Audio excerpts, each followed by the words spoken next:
গত 17 বছর সময় ধরে আমাকে বিদেশে বাধ্য হয়েছি থাকতে, চিকিৎসার জন্য গিয়েছিলাম, তারপরে বাধ্য হয়েছিলাম থাকতে। স্বাভাবিকভাবে যেই দেশটাতে আমি ছিলাম সেই দেশটার অনেক বিষয়, অনেক বিষয় আমাদের থেকে কিছুটা বেটার।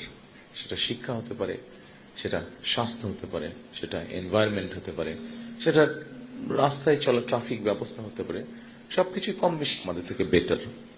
তারা যে এই বেটার জায়গাটায় এসছে, এটার জন্য তাদেরকে অনেক পরিশ্রম করতে হয়েছে, অনেক সময় তাদের লেগেছে।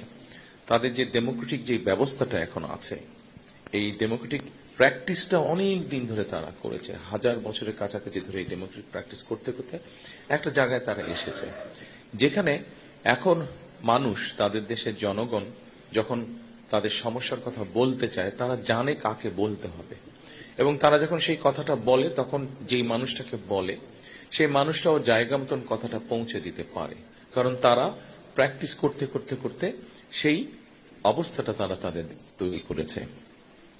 এটা শুধু জাতীয় পর্যায়ে না, এটা ইভেন লোকাল পর্যায়ে, আমরা যেটাকে লোকাল গভর্নমেন্ট বলি বা পৌরসভা বলি বা আমাদের ইউনিয়ন পরিষদ আছে, এই পর্যায়ে থেকেও তাদের পুরো ব্যবস্থাটাকে তারা এমন ভাবে তৈরি করেছে যে তারা জনগণের যখন কোনো সমস্যা হয়, অসুবিধা হয়, সেই কথাগুলো তারা পৌঁছে দিতে পারে। তো আসেন, আমরা আজকে আলোচনা শুরু করেছি আই হ্যাভ এ প্ল্যান। আমি কথাটি বলেছিলাম মার্টিন লুথার কিং এর কথার প্রতিধ্বনিতে, সে বলেছে আই হ্যাভ ড্রিম, আমি বলেছি আই হ্যাভ এ প্ল্যান। কারণ আমি বলি যেভাবেই হোক, এটা আমরা শুনে এসেছি বহু বছর ধরে, গত বিশেষ করে 15-16 বছর ধরে আপনারা দেশে ছিলেন, আমার থেকে বেশি আর আপনারা শুনেছেন, স্বপ্ন স্বপ্ন স্বপ্ন। তো আমি বলি যে আমরা অনেক স্বপ্ন দেখেছি, স্বপ্ন দেখার ফলে দেশ থেকে $16 বিলিয়ন পার হয়ে গিয়েছে প্রতি বছর। নিশ্চয়ই আপনাদের কম বেশি ধারণা আছে। আপনারা বোধহয় তখন অনেকেই অনেক ইয়াং ছিলেন আপনারা। আমি লাস্ট এসেছিলাম এই সিলেটে, ঢাকা থেকে ড্রাইভ করে সিলেটে এসেছিলাম 2005 সালে। সুনামগঞ্জে বন্যা, বন্যায় রিলিফ কাজে আমি এসেছিলাম। তখন আমার আসতে সময় লেগেছিল 4.5 থেকে 5 ঘন্টার ভেতরে, নট মোর দেন 5 আওয়ার্স। 5 ঘন্টার নিচে 4.5 ঘন্টার একটু উপরে সময় লেগেছিল। গতকাল আমি প্লেনে এসেছি, কিন্তু আমার গাড়িটা আগে এসেছে। আমি ওদেরকে জিজ্ঞেস করলাম তোমাদের কতক্ষণ লেগেছে। এই এক্সপিরিয়েন্স কম বেশি আপনাদের সবারই আছে।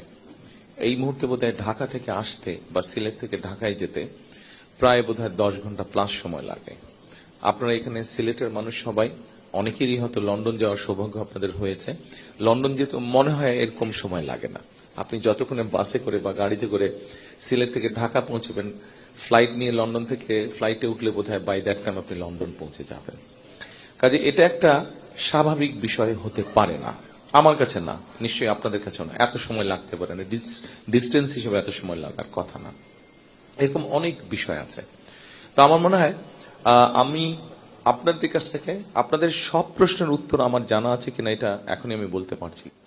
আমার যতটুকু জানা থাকবে, আপনাদের জিজ্ঞাসার যতটুকু জানা থাকবে, এখানে খুব সব মেডিকেল স্টুডেন্টও মনে হচ্ছে, দেখতে পাচ্ছি অ্যাপ্রন পরে আছেন। কাজে মেডিকেল সংক্রান্তই হোক, আমাদের ক্লাইমেট সংক্রান্তই হোক, পানি সংক্রান্ত হোক, আমাদের সোশ্যাল সিকিউরিটি সংক্রান্ত, সোশ্যাল সিকিউরিটি নেটওয়ার্ক যেটা বলে সেই সংক্রান্তই হোক, এগ্রিকালচার সংক্রান্তই হোক না কেন, আমার যতটুকু ধারণা আছে আমি আপনাদের সাথে আমার চিন্তাগুলো আজকে শেয়ার করব। খুব বেশি হয়তো আমরা সময় পাবো না, তো সেই জন্য আমরা চেষ্টা করব সংক্ষেপে, কিন্তু যাতে সঠিকভাবে জিনিসটা আপনাদের সামনে তুলে ধরতে পারি আমার চিন্তা বা চেতনাটা। আমার মনে হয় মেডিকেল স্টুডেন্টদের থেকে যদি কেউ কোনো ধারণা বা কোনো কিছু জানতে চান বা জিজ্ঞেস করতে চান, আমি তাহলে দেশের চিকিৎসা, বেসিক চিকিৎসা ব্যবস্থাটা মানুষের কিভাবে চিন্তা করছে সেটা আপনাদেরকে আমি বলতে পারি, আপনাদের যদি জানার ইচ্ছা থাকে। জিজ্ঞেস করবেন কি কেউ?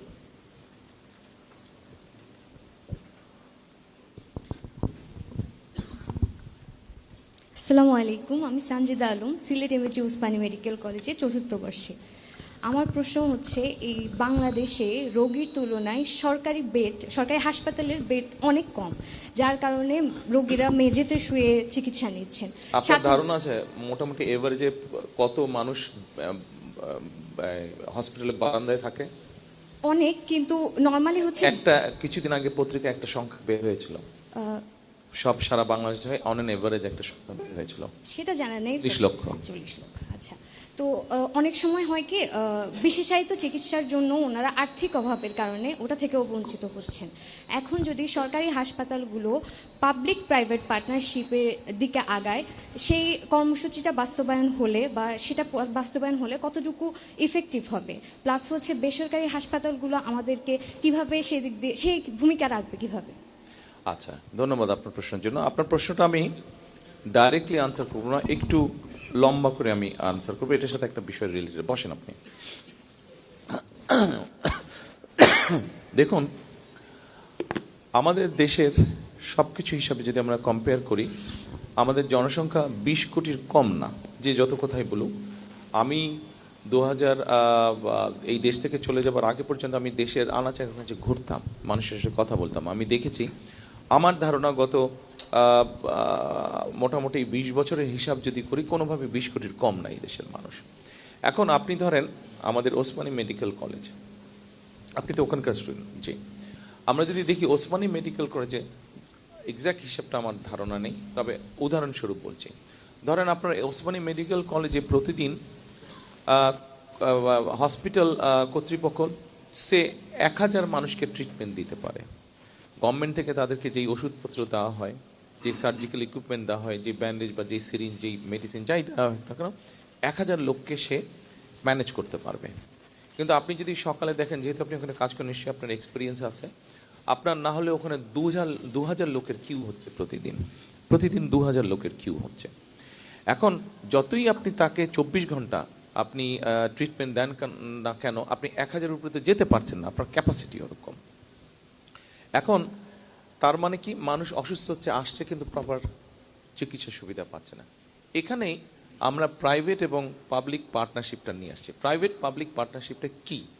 প্রাইভেট পাবলিক পার্টনারশিপটা হচ্ছে, ধরেন ওসমানী মেডিকেল কলেজে একজন মানুষ আসলো, আপনার ধরেন কিডনি ডায়ালিসিস করবে। তো কিডনি ডায়ালিসিস করার জন্য একটা মেশিন আছে, আমি শিওর একটার বেশি মেশিন আছে, আমরা উদাহরণ হিসাবে ধরছি বোঝানোর জন্য, একটা মেশিন আছে। এখন এই একটা মেশিন পুরো মাসে হয়তো 100 জন লোককে ডায়ালিসিস করতে পারে, কিন্তু দেখা যাচ্ছে যে ওখানে ডায়ালিসিস করার জন্য যে কিউটা হচ্ছে, সেখানে 200 জন মানুষ হচ্ছে। আমার ঠিক প্রাইভেট এখানে নিশ্চয়ই এরকম হসপিটাল আছে যাদেরও একই ফ্যাসিলিটি আছে। কোন একটা নাম বলতে পারবেন private hospital? Sorry, north east medical. আচ্ছা, ধরেন নর্থ ইস্ট মেডিকেলেও ডায়ালিসিস মেশিন আছে। সেই ডায়ালিসিস মেশিনের ক্যাপাসিটি হচ্ছে 100 জন মাসে। তো আমরা যেটা চিন্তা করছি, আমাদের যেটা পরিকল্পনা আছে, সেটা হচ্ছে আমরা Osmani medical north east medical কলেজের সাথে আমরা কথা বলবো, তাদেরকে বলবো, দেখো তোমাদের একটা মেশিন আছে, কিন্তু তোমাদের যেহেতু প্রাইভেট হসপিটাল, তোমাদের খরচ যেহেতু তোমরা বেশি নাও, স্বাভাবিকভাবেই তোমরা হয়তো, ওরা হয়তো সে মাসে 30 জন রোগী পায়, তার মানে 70টা খালি থাকছে তাদের।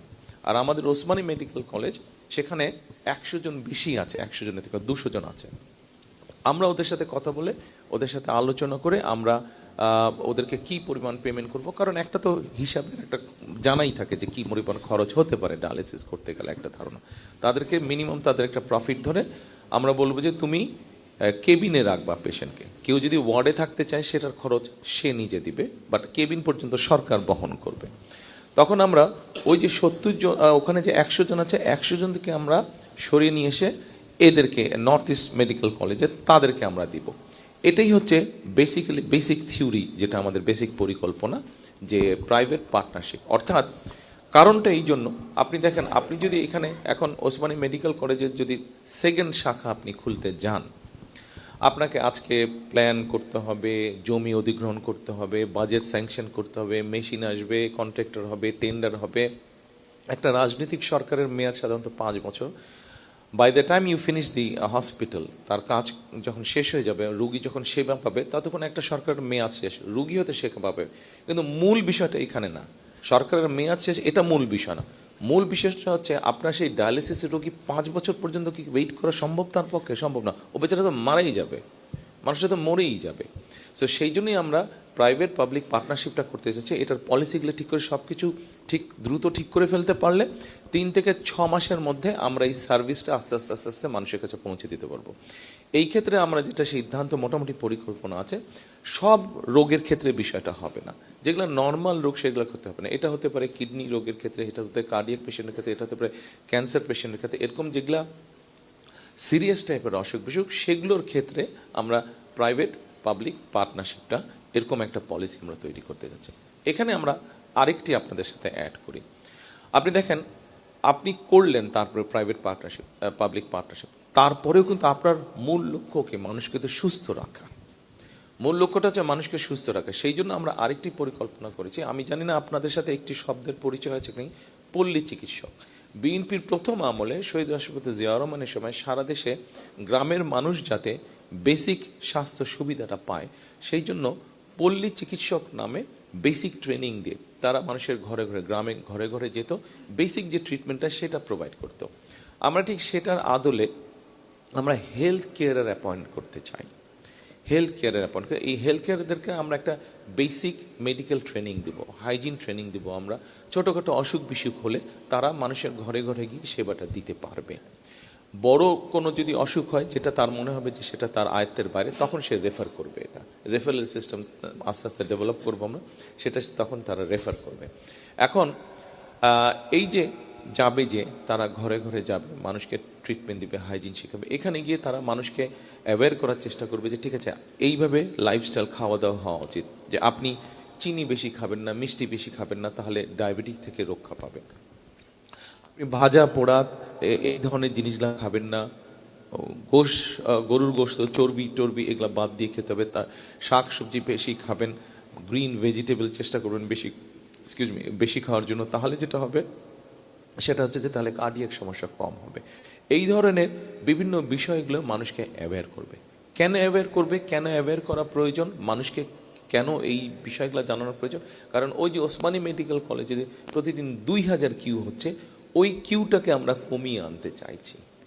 আমরা ওই লাইনটাকে ওসমানী মেডিকেল কলেজের ক্যাপাসিটি হচ্ছে 1000 মানুষকে ট্রিটমেন্ট দেওয়ার প্রতিদিন। আমরা যদি এই কিউটাকে ধীরে ধীরে ধীরে ধীরে কমিয়ে আনতে পারি, আপনি তাহলে কিউটাকে কমিয়ে আনলে সরকারের উপরে খরচ কম পড়বে, প্রেশারটা কম পড়বে, খরচের স্টেটের খরচটা কম পড়বে, এবং যেই মানুষগুলো যাবে ট্রিটমেন্টের জন্য সেই মানুষগুলো আস্তে আস্তে বেটার ট্রিটমেন্ট পাবে। এরকম, এবং আমাদের বোন যে বললো যে হসপিটালের বারান্দায় মানুষ শুয়ে থাকে বেডের অভাবে, সেটার পরিমাণও আস্তে আস্তে আস্তে কমে আসবে। এটা যে 1 সপ্তাহ, 1 বছর, 2 বছরই যে ব্যাপারটা হয়ে যাবে তা না। আপনি যখন শুরু করবেন কাজটা, পলিসি নিয়ে যখন কাজ শুরু করবেন, সময় লাগবে, কিন্তু আমরা কনফিডেন্ট ইনশাল্লাহ। আমরা সকলে মিলে যদি কাজ করি, আপনাদের মতন ইয়াং ডাক্তাররা যখন ফুল ফ্লেজেড ডাক্তার হয়ে আপনারা কাজ করবেন, আমরা ওই গোল আমাদের ইনশাল্লাহ অ্যাচিভ করতে পারবো।